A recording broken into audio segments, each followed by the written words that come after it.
सभी श्रद्धालु साथियों को नवरात्रि प्रारंभ की मंगलमय शुभकामनाएं। नवरात्रि प्रारंभ का अर्थ है माता दुर्गा की पूजा का शुभारंभ, जो वर्ष में 2 बार चैत्र और आश्विन मास में विशेष रूप से मनाया जाता है। यह 9 दिनों का पर्व होता है जिसमें शक्ति की आराधना, तप, भक्ति और साधना की जाती है। नवरात्रि प्रारंभ में माँ दुर्गा की कथा का श्रवण मात्र से जीवन की हर रुकावट, हर पीड़ा और हर क्लेश को समाप्त कर सकता है। यह केवल एक कथा नहीं, एक दिव्य अनुभव है जो आपकी पूरी जीवन दिशा को बदल सकता है। और हाँ प्रिय साथियों, वीडियो के अंत में माँ दुर्गा की महत्वपूर्ण दिव्य वाणी दिया गया है। कृपया उसे सुनना आपके आत्मिक उत्थान के लिए अत्यंत आवश्यक है। अब प्रारंभ करते हैं नवरात्रि प्रारंभ व्रत की यह दिव्य कथा को। बहुत समय पहले की बात है। एक कन्या ने अपने परिवार को संकट से बचाने के लिए कठिन तपस्या की। उसके हृदय का भाव इतना सच्चा था कि माता ने प्रसन्न होकर उसकी रक्षा की। उस दिन को नवरात्रि प्रारंभ का दिन माना गया, जो मनुष्य को यह सिखाता है कि सच्चे भाव और तपस्या से हर संकट दूर हो सकता है। यह कथा उस समय की है जब धरती पर मनुष्यों का जीवन संघर्ष और आस्था की पतली डोर पर झूलता था, जब भौतिक सुख सुविधाओं की चमक फीकी थी और हर प्राणी अपने अस्तित्व के लिए प्रकृति और नियति से जूझ रहा था। दिव्य लोक में, जहां ब्रह्मांड के समस्त क्रियाकलाप एक अलौकिक दृष्टि के समक्ष प्रकट होते हैं, वहीं विराजमान थीं आदि शक्ति जगदम्बा भवानी। उनका सिंहासन अनंत ऊर्जा से प्रकाशमान था और उनकी आंखें, जो त्रिकालदर्शी थीं, धरती के हर कोने पर टिकी रहती थीं। वे देखती थीं मनुष्यों के सुख दुख, उनकी प्रार्थनाएं, उनके पाप और उनके पुण्य। कभी कभी जब वे किसी अबोध बालक की भूख से बिलखती ध्वनि सुनती या किसी मां के कलेजे पर लगे घाव को देखती, तो उनकी दिव्य आंखों में भी जल भर आता था। यह सत्य है कि उनका हृदय दुष्टों के लिए वज्र सदृश कठोर हो चुका था, जिसने अनगिनत राक्षसों का संहार किया था। पर निरीह प्राणियों के कष्ट देख उनका मातृत्व पिघल उठता था। वे सब देखती थीं, सब सहती थीं, मनुष्यों की पीड़ा, उनकी मूर्खता और उनकी अज्ञानता। उनका दिल कठोर हो चुका था, कठोर इन अर्थों में कि उन्हें नियमबद्ध ब्रह्मांड के कर्मचक्र को चलने देना पड़ता था, जिससे वे सीधे हस्तक्षेप नहीं कर पाती थीं, जब तक कि कोई सच्चा भाव उन्हें विवश न करे।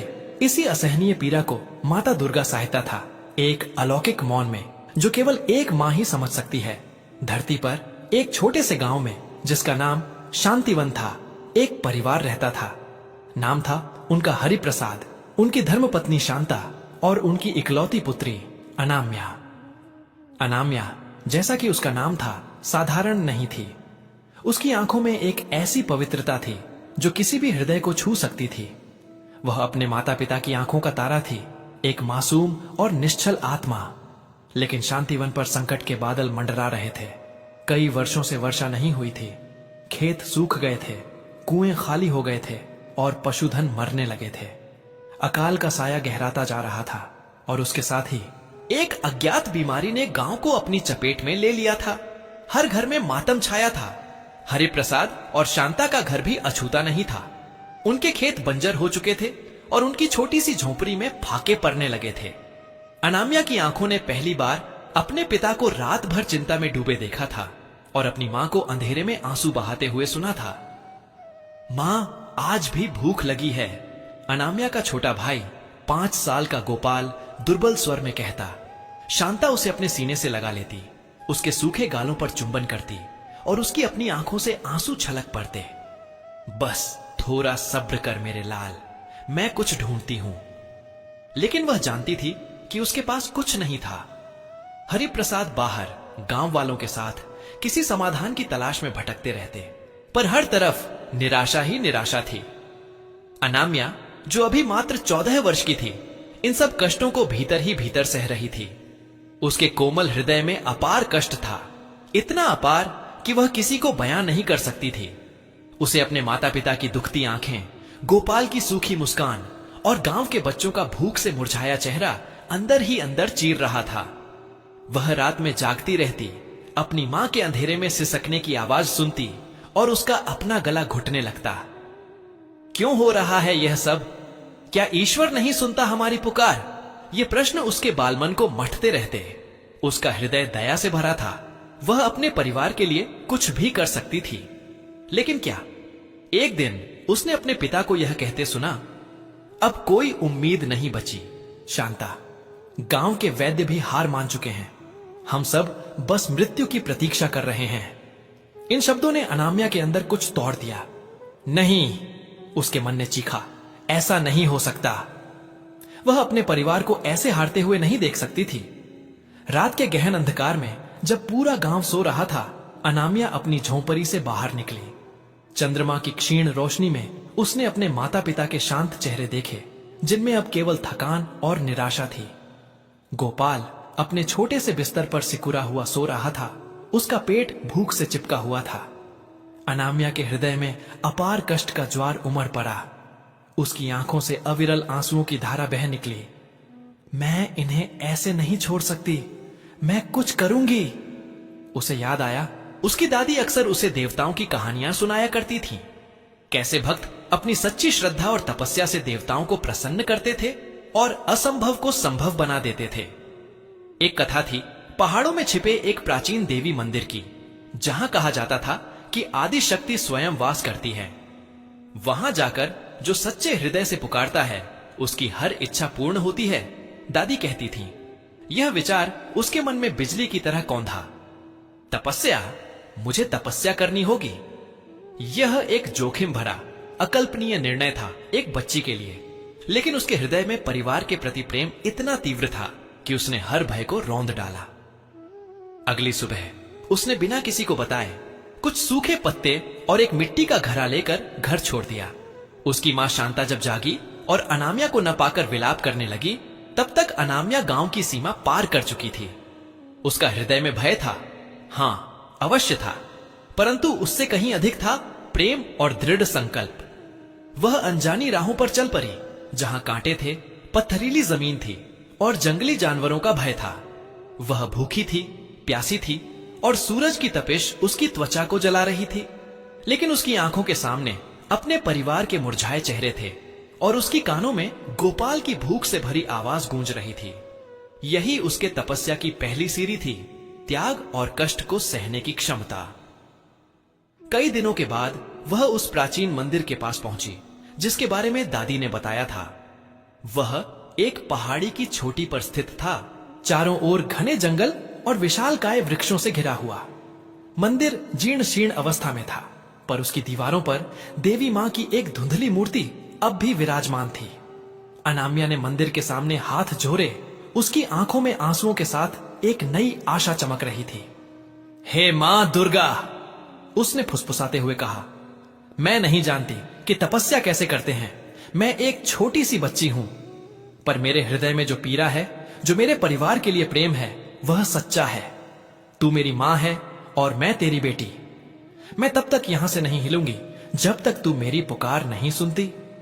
और उसने अपनी तपस्या आरंभ कर दी। वह एक पत्थर पर बैठी, आंखें मूंद कर सिर्फ जय माता दी का जाप करती रही। दिन बीतते गए। सूरज की तपती किरणें उसके सिर पर पड़ती। रात का ओस उसके शरीर को भिगोता, ठंडी हवाएं उसे कंपा देती। जंगली जानवरों की डरावनी आवाजें उसे भयभीत करती। सांप उसके पास से गुजरते, कीड़े मकोड़े उसे काटते। भूख और प्यास की ज्वाला उसे अंदर से जला रही थी।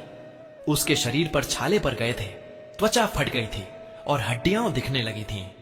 एक एक पल कष्ट का पहाड़ था। उसका शारीरिक कष्ट तो था ही, पर उससे भी बड़ा कष्ट था मानसिक। कभी कभी उसके मन में निराशा घर कर जाती। क्या मैं सही कर रही हूं? क्या मां सचमुच मेरी पुकार सुनेंगी? क्या मेरा परिवार अब तक जीवित है? क्या मैंने उन्हें अकेला छोड़कर गलती की? ये विचार उसे अंदर तक तोड़ देते और उसकी आंखों से गर्म आंसुओं की धारा बह निकलती। इन क्षणों में वह अपनी आंखें खोलती और धुंधली पड़ चुकी देवी की मूर्ति को देखती। उसे लगता जैसे मां की आंखों में भी एक अथाह पीड़ा है जो उसे देख रही है। वह अपने आंसुओं को पोंछती और फिर से अपनी आंखें बंद कर लेती। नहीं, मुझे हार नहीं माननी। मेरे परिवार को मेरी जरूरत है। दिव्य लोक में माता दुर्गा सब देख रही थी। अनामिया की हर सांस, उसकी हर पीड़ा, उसके हृदय का हर स्पंदन। माता के कठोर हृदय में भी इस बच्ची के लिए असीम दया उमड़ रही थी। जब अनामिया भूख से तड़पती, माता के अधरों पर एक अदृश्य कंपन होता। जब प्यास से उसका कंठ सूखता, माता की आंखों में पानी आ जाता। वे अपनी दिव्य शक्ति से उसे कभी कभी सांत्वना देती। एक ठंडी हवा का झोंका, एक जंगली फल जिसे कोई जानवर वहीं गिरा देता, या एक पल के लिए बादलों का सूरज को ढक लेना। लेकिन वे तपस्या के नियमों को तोड़ने में असमर्थ थीं। उन्हें देखना था कि अनामिया का संकल्प कितना दृढ़ है, उसका सच्चा भाव कितना गहरा है। कई सप्ताह बीत गए। अनामिया का शरीर अब केवल हड्डियों का ढांचा मात्र रह गया था। उसकी आवाज क्षीण हो चुकी थी, लेकिन उसके मन का संकल्प और भी दृढ़ हो गया था।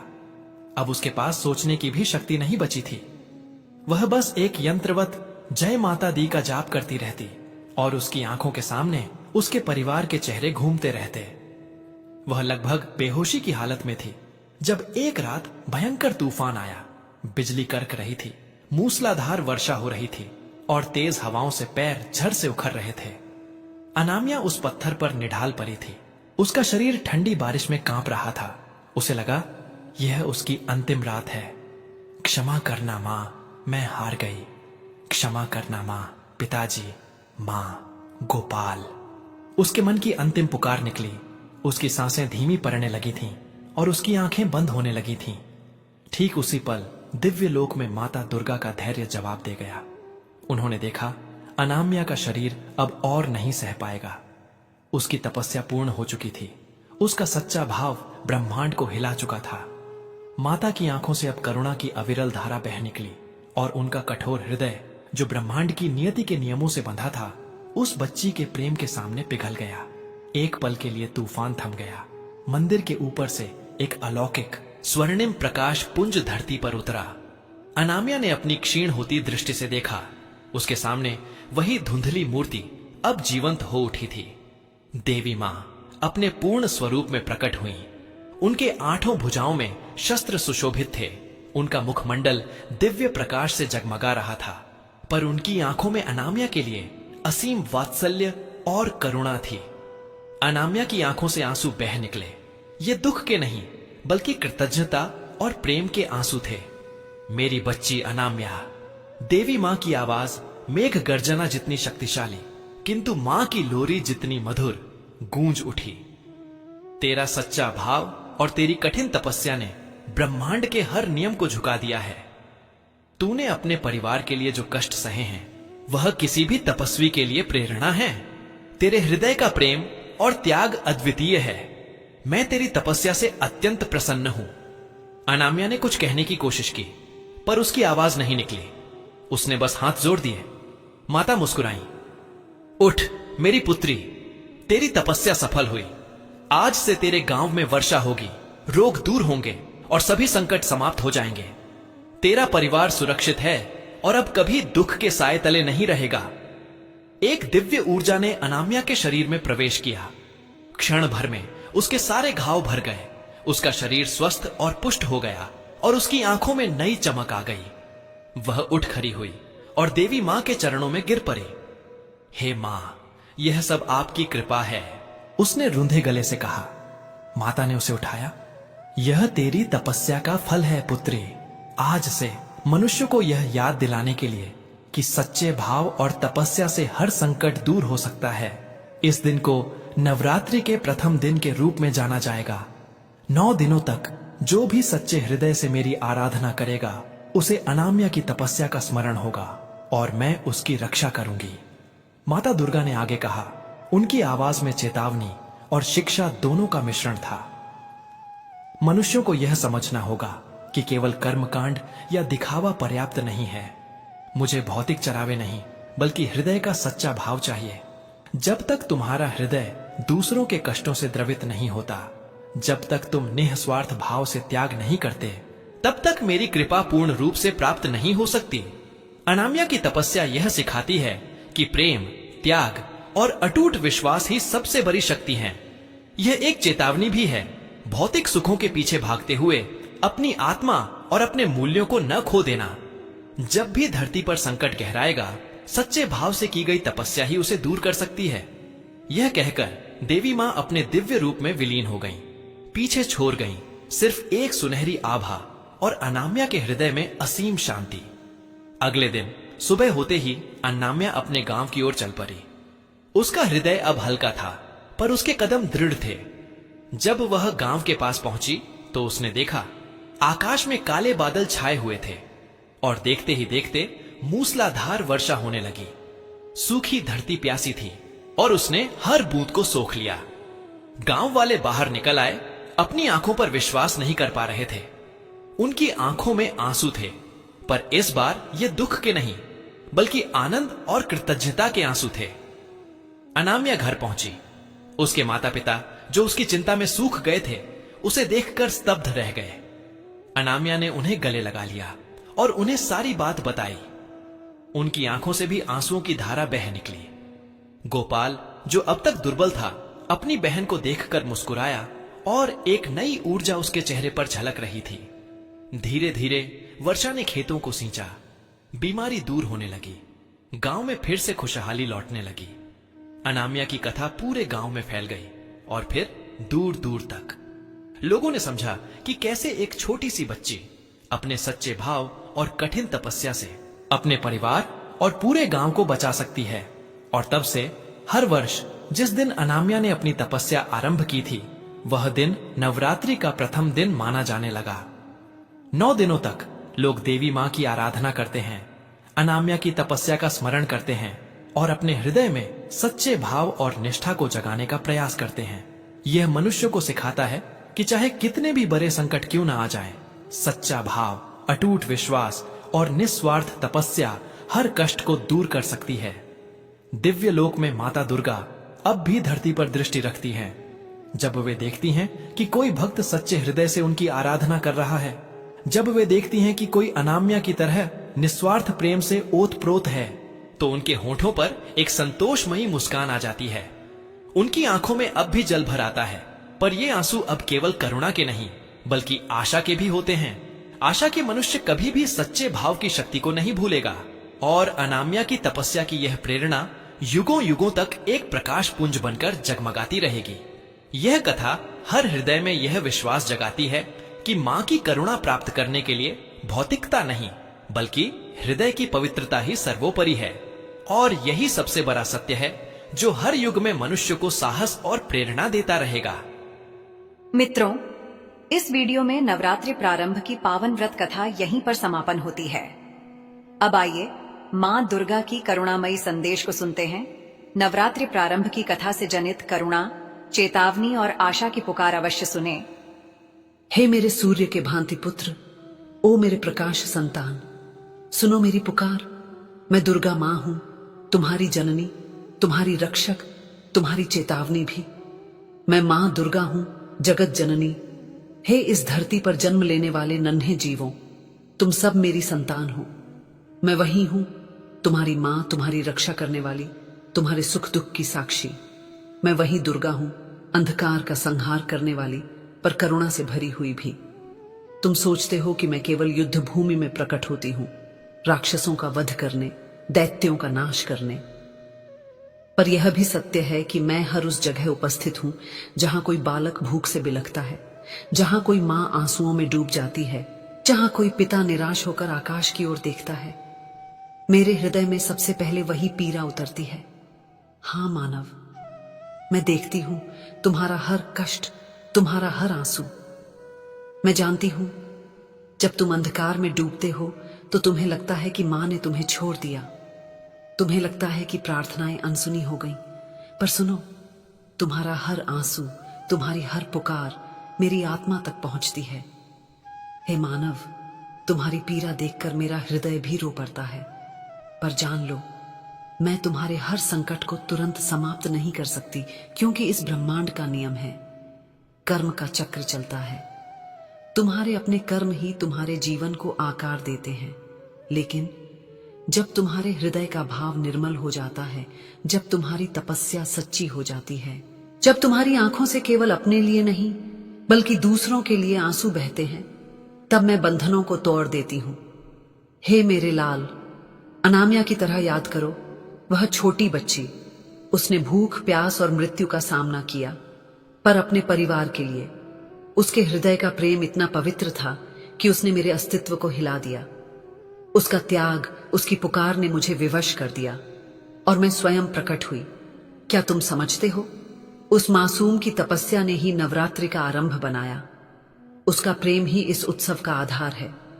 इसलिए जब भी तुम मेरे 9 दिनों में दीप जलाते हो, आरती गाते हो, तो समझो कि मैं तुम्हारे हृदय की सच्चाई देख रही हूं, न कि केवल तुम्हारे भौतिक चरावे। सुनो मानव, यह मत सोचना कि केवल व्रत रखने या फूल चराने से मैं प्रसन्न हो जाऊंगी। यह मत मानो कि यदि तुम ढोल नगारे बजाओगे, विशाल भोग लगाओगे या सोने चांदी की मूर्त सजाओगे तो मां प्रसन्न हो जाएगी। नहीं, मैंने स्पष्ट कहा है, मुझे भौतिक वस्तुएं नहीं चाहिए, मुझे चाहिए तुम्हारा सच्चा भाव। क्या होगा अगर तुम मंदिर में आकर मुझे नारियल चढ़ाओ और बाहर निकलकर अपने ही पड़ोसी के बच्चे को भूखा देख अनदेखा कर दो? क्या होगा अगर तुम मुझे सुंदर वस्त्र पहनाओ पर अपने माता पिता को उपेक्षित छोड़ दो? क्या होगा अगर तुम मेरे नाम पर दिखावा करो और भीतर तुम्हारा हृदय पाषाण बना रहे? सुन लो, यह सब व्यर्थ है। मैं किसी के कपट से प्रसन्न नहीं होती। मैं केवल वही देखती हूं, तुम्हारे दिल की पवित्रता। हे मानव, आज की दुनिया भौतिकता में डूब चुकी है। तुम्हारे घर बड़े हो गए हैं पर दिल छोटे। तुम्हारी मेज पर पकवान सजते हैं पर भूखे का हिस्सा नहीं निकलता। तुम्हारी आवाज में मंत्र हैं पर कर्म में पाखंड है। ये चेतावनी है, यदि तुम केवल बाहरी आडंबर करोगे और भीतर से खोखले रहोगे तो समझ लो, नवरात्रि केवल एक उत्सव रह जाएगा, उसकी आत्मा मर जाएगी। पर हे मेरे बच्चों, सारी दुनिया अंधकार से भर जाए तब भी आशा है, क्योंकि तुम्हारे भीतर अभी भी प्रेम की ज्योति जल रही है। अनाम्या ने दिखा दिया कि कोई भी, चाहे वह बच्चा ही क्यों ना हो, यदि हृदय शुद्ध हो तो मां को झुका सकता है। आज भी अगर कोई सच्चे मन से तपस्या करे, चाहे वह भूखा बच्चे को खाना खिलाना ही क्यों ना हो, किसी पीड़ित की मदद करना ही क्यों ना हो, तो जान लो वह तपस्या मेरे लिए महान है। क्या तुम जानते हो, जब तुम किसी को सहारा देते हो, जब तुम किसी अनजान को गले लगाते हो, जब तुम अपने स्वार्थ छोड़कर किसी और की पीड़ा मिटाते हो, तब तुम्हारे भीतर मां ही काम कर रही होती है। इसलिए आशा मत खोना। हर कष्ट अस्थाई है, हर पीड़ा का अंत है। यदि तुम्हारे दिल में करुणा है, त्याग है, निस्वार्थता है, तो जान लो मां दुर्गा हमेशा तुम्हारे साथ है।